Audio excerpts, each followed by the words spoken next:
سرکار کی غلامی سنی دعوت اسلامی. ٹھیک ہے، واپس سے نعرہ لگا دے. نعرے تکبیر، نعرے رسالت، سرکار کی آمد، آقا کی آمد، شاشا کی آمد، منیر کی آمد، یاسین کی آمد. سب مل کر بولو نعرے تکبیر، نعرے رسالت. مائک پر حافظ و قاری اس باب سے بات کرتا ہوں.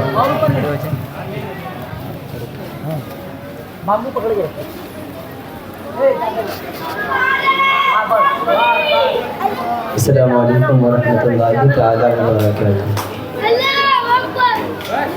نحمده ونصلي على رسوله الكريم. اما بعد فاعوذ بالله من الشیطان الرجیم. بسم اللہ الرحمن الرحیم. ورفعنا لك ذکرک. صدق اللہ العظیم. معزز سامعین الکرام، آئیے میں کچھ عرض کروں اس سے پہلے میں مناسب سمجھتا ہوں ایک مرتبہ حضور کے بارگاہ میں درود شریف روزانہ پیش کرے. پہلے بآواز بلند اللہم صلی علی سیدنا شفیعنا حبیبنا نبینا مولانا محمد بارک وسلم. صلاۃ و سلام علیک یا رسول اللہ صلی اللہ تعالی علیہ وسلم. آئیے آج ہم اس ذات کے بارے میں بات کریں گے جس ذات کے بارے میں میرے رب نے فرمایا وَرَفَعْنَا لَكَ ذِكْرَكَ. اے میرے حبیب، ہم نے تمہارے لیے تمہارے ذکر کو بلند کر دیا. ایک ایسی ذات ہے کہ جس کے مثل کوئی ذات نہیں، اور وہ محمد رسول اللہ کی ذات ہے. کیا وہ ذات ہے اگر وہ خالے کوئے کے اندر اپنا تھوک، اپنا لعاب ڈال دے تو کنواں میٹھا ہو جائے. اگر وہ سوتا ہے تو اس کے اندر پانی سے لبالب بھر جائے. جبکہ اگر آپ گلاس کے اندر 10 دن پانی رکھ دیں تو پانی کی رنگت بھی تبدیل ہو جائے گی اور پانی کی لذت بھی تبدیل ہو جائے گی. لیکن یہ مصطفیٰ جان رحمت صلی اللہ تعالیٰ علیہ وسلم کی شان ہے. یہ مصطفیٰ جان رحمت صلی اللہ تعالیٰ علیہ وسلم کا مقام ہے. آقا صلی اللہ تعالیٰ علیہ وسلم نے جس کنویں میں اپنا لعاب ڈال دیا وہ کنواں میٹھا ہو گیا. اگر وہ سوکھا تھا اس کے اندر پانی سے لبالب بھر گیا. اس لعاب کی شان یہ ہے اگر سرکار مدینہ صلی اللہ تعالیٰ علیہ وسلم کسی انسان کے منہ کے اندر اپنا لعاب ڈال دے، اس انسان کے منہ کے اندر علم و حکمت کی باتیں جاری ہوتے ہوئے نظر آئے. اور اگر آقا صلی اللہ تعالیٰ علیہ وسلم غصے سے کسی کے چہرے پہ تھوک دے تو اس کا چہرہ جلتا ہوا نظر آئے. اللہ اکبر. ایک لعاب ہے جو میٹھا بھی کر رہا ہے، اور وہی لعاب ہے جو کسی کو علم و حکمت بھی دے رہا ہے، اور وہی لعاب ہے، وہی تھوک ہے جو کسی کا چہرہ بھی جلا رہا ہے. آپ اندازہ تو فرمائیے کہ ملک شام کا واقعہ بتایا جاتا ہے. ایک شامی کا چہرہ کسی نے جلا ہوا دیکھا تو اس سے پوچھا تو بڑا خوبصورت تھا، تو بڑا حسن والا تھا، لیکن تیرا چہرہ کیوں جل گیا؟ اس نے عرض کیا میں نے خواب دیکھا. کیا خواب دیکھا؟ اللہ کے پیارے حبیب صلی اللہ تعالیٰ علیہ وسلم میرے خواب میں تشریف لائے تو صدیق و فاروق نے عرض کیا. کیا عرض کیا؟ یا رسول اللہ صلی اللہ تعالیٰ علیہ وسلم، یہ انسان ہماری توہین کر کے ہمیں تکلیف پہنچاتا ہے. جب اتنا کہنا تھا آقا صلی اللہ تعالیٰ علیہ وسلم غصے سے اس کے چہرے پہ تھوک دیا. اس کا چہرہ جل گیا. اور خواب میں چہرہ کیا جلا؟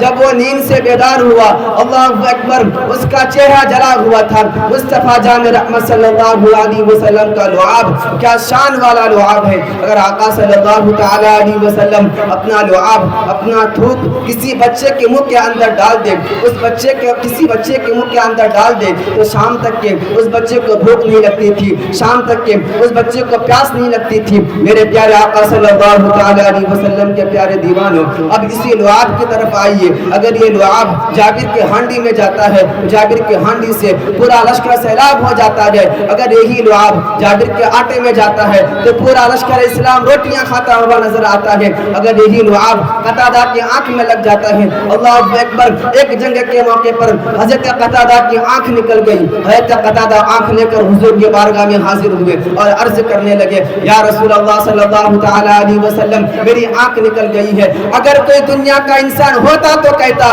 کہ آنکھ نکل گئی ہے تو حکیم کے پاس جا، آنکھ نکل گئی ہے تو ڈاکٹر کے پاس جا، اگر آنکھ نکل گئی ہے تو جڑی بوٹی موقع کا استعمال کر لیکن قربان جائے آقا صلی اللہ تعالی علیہ وسلم کی عظمت پر. اللہ اکبر. آنکھ نکل گئی ہے حضور نے, آنکھ نکل گئی ہے حضور نے آنکھ کا ڈھیلا ہاتھ میں لیا, لعاب لیا, قتادہ کے آنکھ میں لگایا, اس کے جگہ پہ رکھ دیا تو اپنے آپ جڑ گیا. ارے قتادہ کہتے ہیں کہ پہلے میں اس آنکھ سے جتنا دیکھتا تھا لعاب مصطفیٰ کی برکت سے اس سے زیادہ دیکھنے لگا.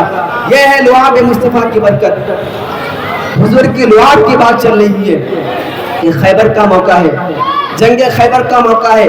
میرے آقا نے فرمایا کل جھنڈا اس کے ہاتھ میں دوں گا جو اللہ کا محبوب ہے اور اللہ اس کے رسول سے محبت کرنے والا ہے. اللہ اکبر. رات سبوں نے بے چینی سے گزاری, بے قراری میں گزاری. کل کیا ہونے والا ہے؟ کل جس کو جھنڈا ملے گا ان کو 3 فضیلتیں ملے تھی. ایک تو یہ کہ وہ فاتح خیبر ہوگا, دوسرا محب کی سند پائے گا اور تیسرا محبوبیت کی بھی سند پائے گا. اسی لیے رات کو صحابہ سوئے نہیں, صبح کو اٹھے. کہا جاتا ہے کہ صحابہ پنجوں کے بل کھڑے ہو کر حضور کو اپنا منہ دکھا رہے تھے. صحابہ منہ اسی لیے دکھا رہے تھے تاکہ جھنڈا ہمیں ملے, جھنڈا ہمیں ملے. لیکن آقا کی شان ہے, میرے نبی کی شان ہے. انتخاب مصطفیٰ کا مقام الگ ہے. ہمارے انتخابات منہ دیکھ کر کے ہوتا ہے اور حضور کے انتخاب ذات دیکھ کر کے ہوتا ہے. وہ جو سامنے کھڑے ہوئے تھے حضور نے سب پر نظر ڈالی اور پھر فرمایا اینا علی, علی کہاں گئے؟ سبوں نے کہا یا رسول اللہ صلی اللہ تعالی علیہ وسلم علی بیمار ہے, علی کو آنکھیں آئی ہوئی ہے, علی کے آنکھوں سے آنسو کے چشمے جاری ہے, علی کے آنکھوں میں درد ہے. اور درد بھی کیسا؟ پیر کا درد نہیں, سر کا درد نہیں, پیٹ کا درد نہیں, بلکہ سب سے مین چیز ہے آنکھ کے اندر درد ہے.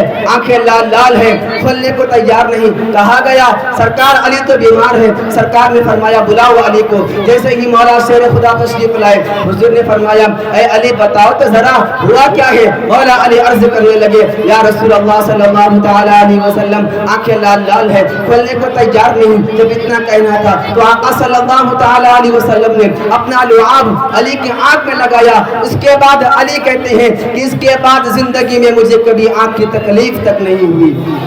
یہ حضور کی لعاب کی شان. جب حضور کی لعاب کی شان یہ ہے تو پھر حضور کے پسینے کے بارے میں کیا کہنا. آپ دیکھیں جائزہ لیں کہ دنیا کے اندر جتنے بھی بڑے سے بڑے خوبصورت ہے جب ان کو پسینہ نکلتا ہے تو بدبودار نکلتا ہے. جب ان کو پسینہ نکلتا ہے تو بے ترتیب نکلتا ہے. جب ان کو پسینہ نکلتا ہے تو جہاں ملتے ہیں وہاں سے نکلتا ہے اور نکل کر کے بہتا ہے اور کدھر بھی بہتا ہے.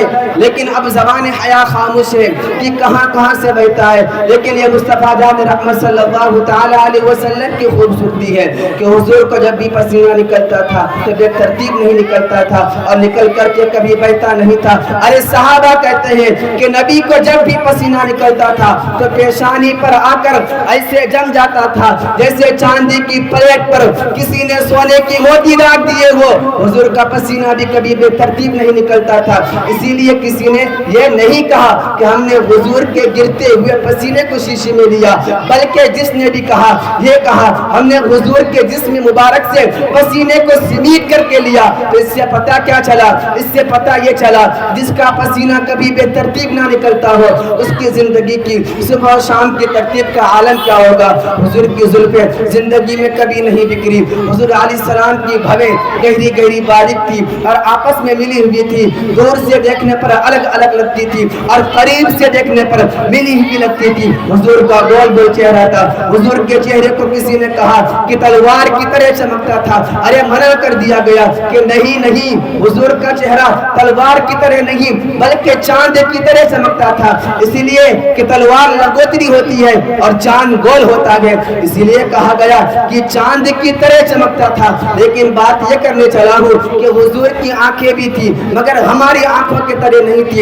اتنی خوبصورت تھی, اس خوبصورتی کو کوئی بیان ہی نہیں کر سکتا. لیکن پیچھے دیکھتی تھی تو تحت الثری تک دیکھتی تھی, ارے اوپر دیکھتی تھی تو لوح محفوظ کے تحریروں کو پڑھ لیا کرتی تھی. حضور کی ہاتھوں کی شان شان یہ ہے میرے امام فرماتے ہیں کہ ہاتھ جس سمت اٹھا غنی کر دیا موج بحر سماعت پہ لاکھوں سلام. حضور کی ہاتھوں کی شان یہ ہے کہ جب بھی پیاسوں نے آ کر کہا یا رسول اللہ پیاس لگی ہے پینے کے لیے پانی نہیں ہے تو حضور کے انگلیوں سے پانی کے چشمے جاری ہو گئے. میرے امام بریلی سے پکار اٹھتے ہیں کہ انگلیاں گئے فیض پر ٹوٹیں گے پیاسے جھول کر ندیاں پنجاب رحمت کی ہے جاری واہ واہ. ہاتھوں کی شان یہ پیروں کا مقام یہ دھیان سے سنیے گا میرے نبی کی پیروں کا مقام یہ ہے. اگر حضور صلی اللہ تعالی علیہ وسلم اپنا پیر مٹی پر رکھتے ہیں تو پیر کا نشان نہیں پڑتا لیکن جب پتھر پر رکھتے ہیں تو پیر کا نشان پڑ جاتا ہے. حضور کی ہاتھوں کی شان یہ ہے اگر حضور کسی درخت کو اشارہ کر دے تو درخت جھومتے ہوئے حضور کے بارگاہ میں حاضر ہو جائے اور پھر اشارہ کرے تو واپس چلی جائے. میرے آقا صلی اللہ تعالی علیہ وسلم پر پتھر درود و سلام پڑھتے ہیں میرے آقا پر درخت درود و سلام پڑھتے ہیں. میرے نبی نے یہاں تک فرمایا کہ بچپنے میں اپنے ابی جان کے ساتھ مدینہ شریف آیا تھا تو اس وقت مجھے جو پتھر سلام کیا کرتے تھے میں ان کو آج تک پہچانتا ہوں. حضور کو جنہوں نے سلام کیا فرمایا آج تک پہچانتا ہوں. جو پتھر کا سلام سنے اسے محمد رسول اللہ کہتے ہیں. جو خارے کوئی کو میٹھا کر دے اسے محمد رسول اللہ کہتے ہیں. جو مردوں میں جان ڈال دے اسے محمد رسول اللہ کہتے ہیں. جو جابر کے کٹی ہوئی بکری پر ہاتھ رکھ کے زندہ کر دے اسے محمد رسول اللہ کہتے ہیں. جو بیمار پہ ہاتھ رکھ کے شفا دے دے اسے محمد رسول اللہ کہتے ہیں. جو آسمانوں پر جائے اسے محمد رسول اللہ کہتے ہیں. جو جبرائیل کے آگے جائے اسے محمد رسول اللہ کہتے ہیں. اور جس کا سفر سبحان الذی اسرا ہو جسے قرآن بیان کرے اسے محمد رسول اللہ کہتے ہیں. جس کا چلنا لا اقسم بهذا البلد ہو اسے محمد رسول اللہ کہتے ہیں. اور جس کا ما زاغ البصر وما طغى جس کا دیکھنا ہو اور جسے قرآن بیان کرے اسے محمد رسول اللہ کہتے ہیں. والنجم جس کا سفر سے آنا ہو اسے محمد رسول اللہ کہتے ہیں. اور جو لامکہ پہ جاتا ہے اور جب واپس آتا ہے تو جنجیر بھی ہلتی ہے بستر بھی گرم رہتا ہے اسے محمد رسول اللہ کہتے ہیں. جو سو جائے تو معراج منامی وہ جاگے تو خدا سے ہم کلامی اسے محمد رسول اللہ کہتے ہیں. جو حبشی کے چہرے پہ اپنا ہاتھ پھیر دے تو چہرہ چاند کی طرح چمک جائے اسے محمد رسول اللہ کہتے ہیں. جو لڑتے ہوئے کو ملا دے اسے محمد رسول اللہ کہتے ہیں. جہاں چڑیا جا کر اپنا فریاد سنائے اسے محمد رسول اللہ کہتے ہیں. ارے جس کا جلوہ دیکھنے کے لیے جبرائیل سدرا چھوڑ کر کے زمین پہ آتا ہو اسے محمد رسول اللہ کہتے ہیں. جس کے اشارے سے کائنات کا نظام بدلتا ہے اسے محمد رسول اللہ کہتے ہیں. جس کے اشارے سے کنکریاں کلمہ پڑھتا ہوا نظر آئے اسے محمد رسول اللہ کہتے ہیں. اور جس کی پیدائش پر گھر کی چھت کھل جاتی ہے اسے محمد رسول اللہ کہتے ہیں. جس کی پیدائش پر ان کی ماں کی خدمت کے لیے کبھی حوا آتی ہے کبھی مریم آتی ہے کبھی آسیہ آتی ہے اسے محمد رسول اللہ کہتے ہیں. ارے جس کی پیدائش پر عرش والے فرش پر آئے اسے محمد رسول اللہ کہتے ہیں. جس کی پیدائش پر کعبہ جھومتا ہے اسے محمد رسول اللہ کہتے ہیں. جس کی آمد پر خود اوندھے ہو گر جائے اسے محمد رسول اللہ کہتے ہیں. ارے جس کی چوکھٹ پر آدم کی آدمیت شرافت کی خیرات کی بھیک مانگتی ہے اسے محمد رسول اللہ کہتے ہیں. ارے یونس جیسا پیغمبر مچھلی کے پیٹ میں جا کر جن کی نام کی برکت سے نجات پاتا ہے اسے محمد رسول اللہ کہتے ہیں. خدا بھی جسے پیار سے رکھتا ہے اسے محمد رسول اللہ کہتے ہیں. ارے جس کے بیٹھنے پر کبھی کھانا ختم نہیں ہوتا ابو طالب کے دسترخوان پر اسے محمد رسول اللہ کہتے ہیں.